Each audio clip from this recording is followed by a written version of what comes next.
I'm Lynda Kinkade. Welcome. Tonight, the US president claiming victory after abruptly withdrawing from Syria. And as the US pulls out, Russia moves in. A gruesome discovery in a container trunk in southeastern England. We're going to go live to the scene. Also, Washington impeachment drama, why Republican lawmakers stormed a secure hearing. Well, US President Donald Trump is taking credit for what he calls a major breakthrough in Syria, the end of a Turkish offensive that he essentially paved the way for by withdrawing US forces from the region. Mr. Trump says Turkey assured him a US brokered ceasefire is permanent, so he's lifting all sanctions on Ankara. Turkey's offensive against the United States' Kurdish allies has dramatically shifted the balance of power in Syria. But Mr. Trump says it was time for America to leave.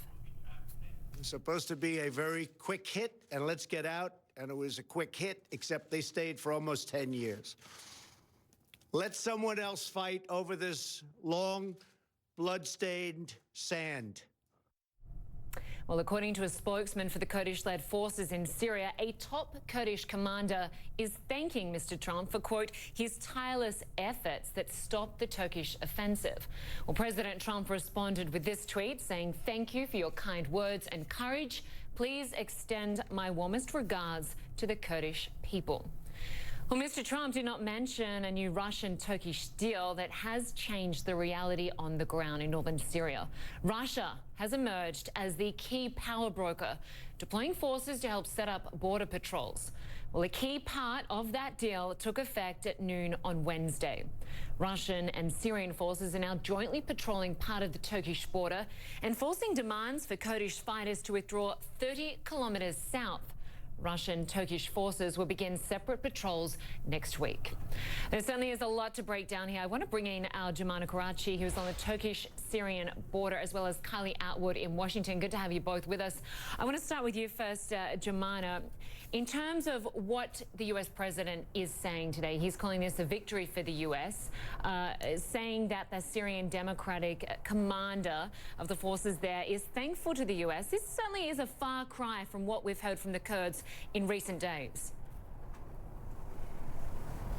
Absolutely. You know, General Mazloum Abdi, the top commander of the Syrian Kurdish forces, might be thanking President Trump for that pause in fighting, for that ceasefire that was brokered last week, stopping the military offensive. But we have to look at how this all started, and everyone really blaming President Trump for essentially greenlighting that operation after that phone call with President Erdogan, pulling U.S. forces from the border region and allowing Turkey essentially to go ahead with this operation. And you need to look at the results on the ground of this very chaotic and messy situation right now. The Kurds, who enjoyed a big deal of autonomy really over the past few years, have lost that. They're now at the mercy of Russia and the Syrian regime, who they were forced to turn to for support after they were, as they say, abandoned by the United States. You have nearly 200,000 people who have been displaced from their homes. So, and we've heard from people, from ordinary Syrian Kurds over the past few days, basically saying how they feel betrayed by the United States, how they feel backstabbed by the people who they thought would protect them, who were their partners. So basically, you know, forget what everyone is saying. We saw those stunning images yesterday coming out from northeastern Syria and coming out also from northern Iraq, where you had Kurds pelting U.S. military vehicles that were withdrawing with stones and rotten vegetables. And that's quite telling, Lynda. The Kurds have been amongst the very few allies that the United States and the U.S. military have had in this region. They have always been welcoming of the U.S. and they saw the U.S. as friends. So that's really quite telling. I think we're looking at a situation here where what the president says and what reality is are two very different things. It certainly does sound that way, Jomana. Just stand by. I want to bring in Atwood because the U.S. envoy to Syria, James Jeffrey, said that the U.S. Turkish-supported opposition forces have committed war crimes. Donald Trump did not mention that at all today, but he did say that he is going to withdraw the sanctions on Turkey, but leave the door open about reimposing them at a later stage. Yeah, that's right. So the big news today is that the Trump administration is going to lift these sanctions that were put into place just earlier this month when Turkey began this invasion into northern Syria. Now, the question that a lot of folks are bringing up today is why are those sanctions being lifted if there were war crimes that were actually committed? How is Turkey ever going to change its behavior if these sanctions are lifted and there's really no pressure put on them to prevent them from carrying out any kind of war crimes in this region?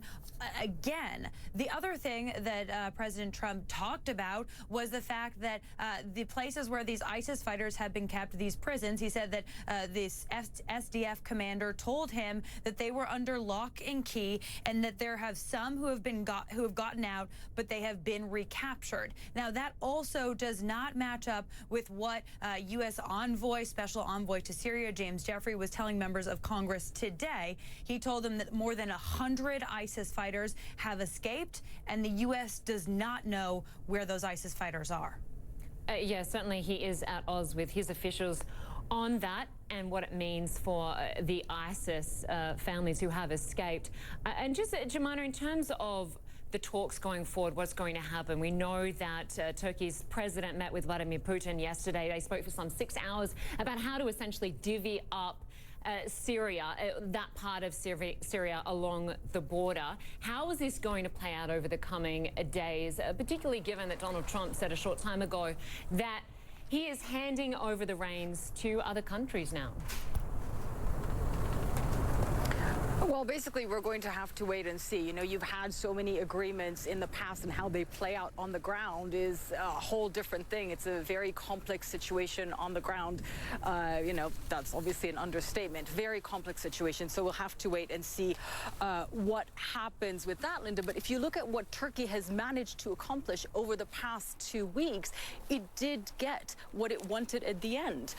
They have wanted to see the Syrian Kurds pushed away from their border. They tried to work out a deal with the United States, their NATO ally, but they never really felt that the United States was really committed, was really serious about delivering that kind of deal. And that's why Turkish officials say that they had no choice but to go ahead with that military offensive to try and secure that.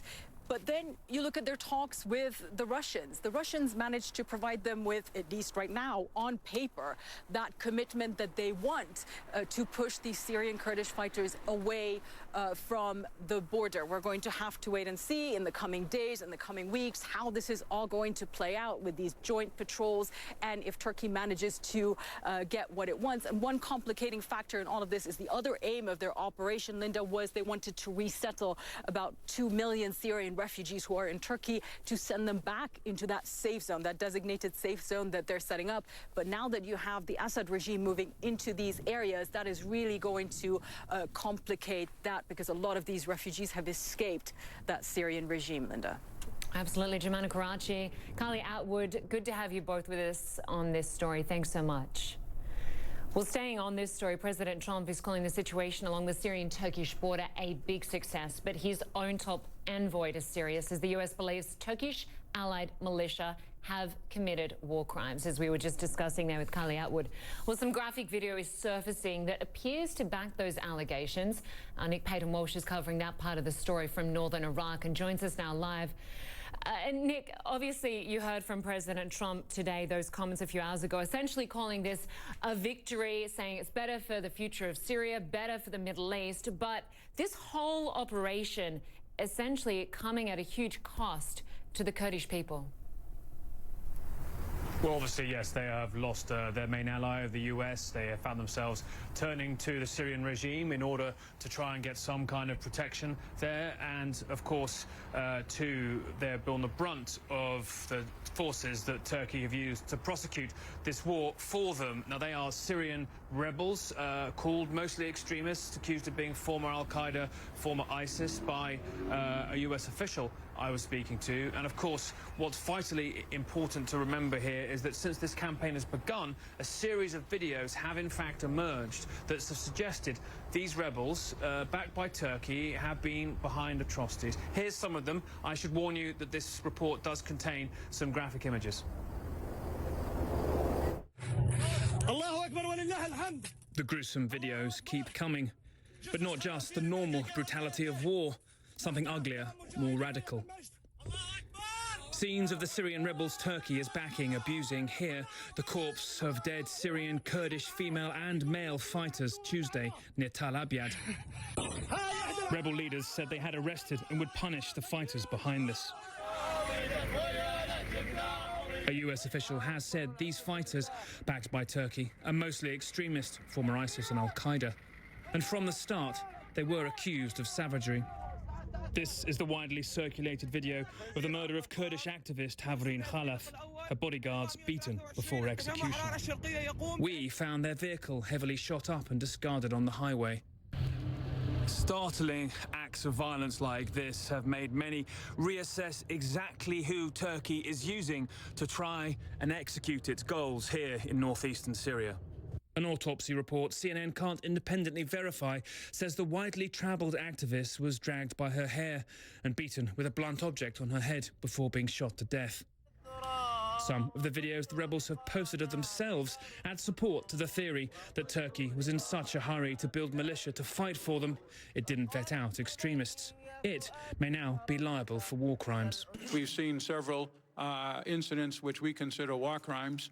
I've seen the reports as well. We're trying to monitor them. They are horrible, and if accurate, and I assume that they are accurate, they would be war crimes, as best as I know the law of land warfare. So I think all those need to be followed up on. I think those responsible should be held accountable. In many cases, it would be the government of Turkey should be held accountable for this, because we cannot allow those things to happen. Turkey and the rebels have rejected many accusations and often post media of how life has returned to normal under their control.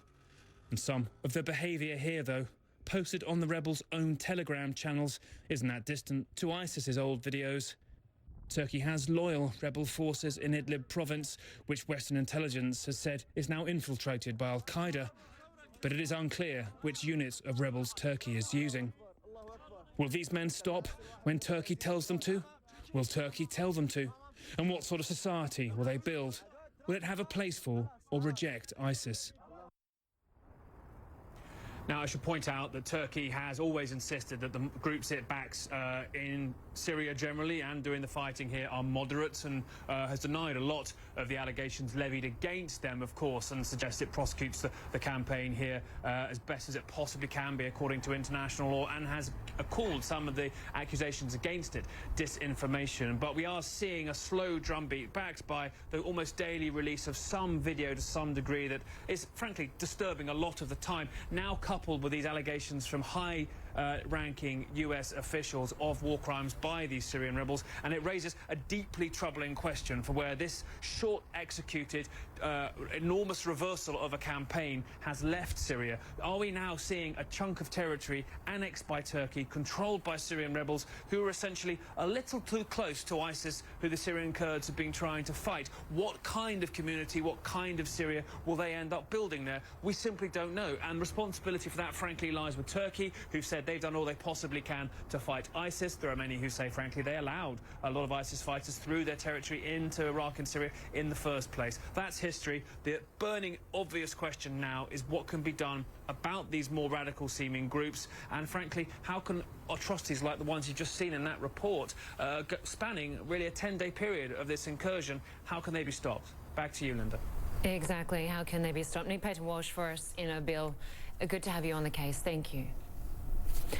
Well, in southeast England, we're following the murder investigation after 39 bodies were found inside a truck at an industrial park.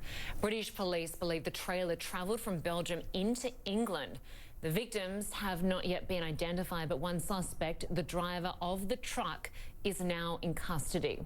Well, moments ago, a local councillor identified him as Maurice Robertson. Scott McLean has been following this story all day. Joins us now live from the scene. Scott, absolutely horrific. 39 people, 39 bodies, including a child in the back of this truck. What are you learning?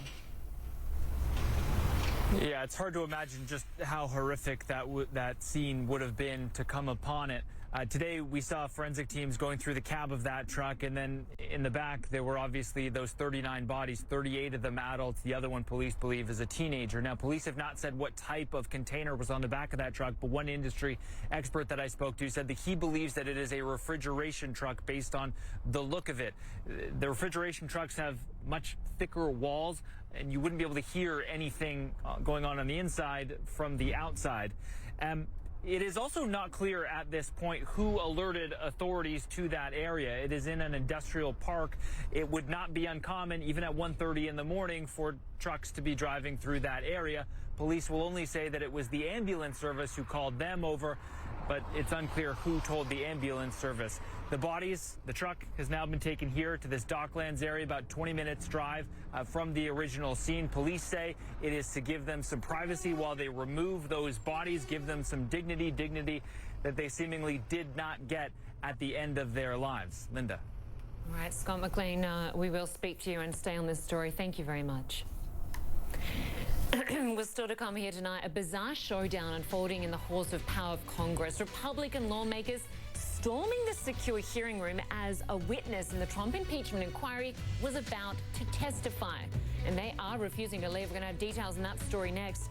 Also, we're going to take you to the streets of Lebanon, where people say they won't stop protesting until they see real changes in government.